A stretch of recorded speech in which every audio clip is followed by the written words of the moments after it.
பக்காமாஸ் பனையூர் பண்ணையார் விஜய் வந்து அவரை வந்து யாருமே திட்ட மாட்டான். அவனோட ஆதரவு அவங்க ரசிகர்கள் யாரும் திட்ட மாட்டான். பெண்கள் அந்த அங்கே என்னது அந்த அவரோட மனைவியை திட்டுறாங்க, மற்றவங்களெல்லாம் திட்டுறாங்க. ஏன்னா ஆனால் இவனை தப்பு பண்ண இவனை திட்ட மாட்டுறாங்க. இவன் இப்போ கூட்டிகிட்டு போகிறான் ஒரு கல்யாணத்துக்கு. என்ன இன்னொருத்தையை கூட்டிகிட்டு போகிறான். என்ன இன்னொரு நடிகையை கூட்டிகிட்டு போகிறான். என்ன போய் அங்கே என்ன வாழ்த்திருப்பான்? ஓ நீங்களும் போய் என்ன மாதிரியே என்னது பிரிஞ்சிருங்க, என்ன ஒன்றால் வாழாதீங்க, நான் எப்படி என் மனைவியை விட்டு பிரிஞ்சு வந்துடணும் அதே மாதிரி வந்துருங்கன்னு போய் வாழ்த்திருப்பான. போய் சொந்த குடும்பத்துக்குள்ளேயே இவன் என்னது இவன் சுயநலமாக இருக்கான். அப்படின்னா இவன் ஆசையை இவன் விருப்பத்தை தான் பார்க்குறானா, இவன் சந்தோஷத்தை தான் பார்க்குறானா.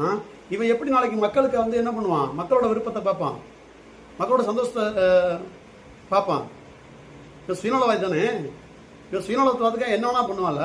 இந்த தன் மனைவிக்கும் தன்னோட அப்பாவுக்கும் தன்னோட அம்மாவுக்கும் தன்னோட பிள்ளைகளுக்குமே துரோகம் பண்ணுற இவன் மக்களுக்கு எப்படி துரோகம் பண்ணாமல் இருப்பான்? நான் மக்களுக்கு துரோகம் பண்ணுவேங்கிறத தான் காட்டுறான் அவன். நீங்கள் அதையும் தாண்டி எனக்கு வாக்களித்து என்னை வெற்றி பெற வைக்கணும், எனக்கு ரசிகராக இருக்கணும், எனக்கு தொண்டராக இருக்கணும் அப்படின்னு நினைக்கிறான். இது எப்படி அந்த ரசிகர்கள் ஏற்றுக்கிறீங்க? என்ன மனநிலை நீங்கள் ஏற்றுக்கிறீங்க?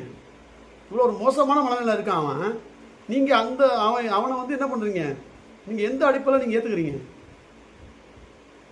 நீங்கள் எப்படி ஏற்றுக்க முடியும்? அவன் என்ன பண்ணாலும் முட்டு கொடுத்தீங்க. இப்போ எதுக்கு முட்டு கொடுப்பீங்களா? உங்கள் ரசிகர்களுக்கே உங்கள் தலைவன் சொல்கிறீங்க.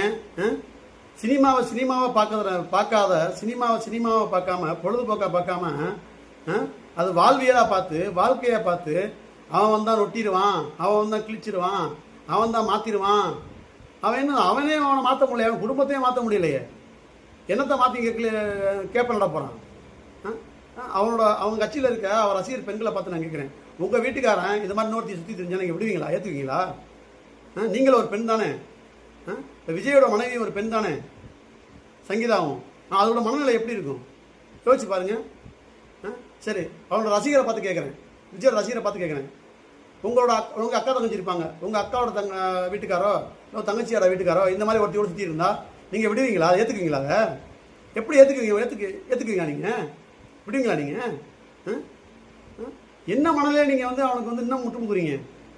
அவன் அயோக்கியன், என்னது அவன் வந்து ஒழுங்கினம் இல்லாதவனும் அவனே காட்டிட்டான்.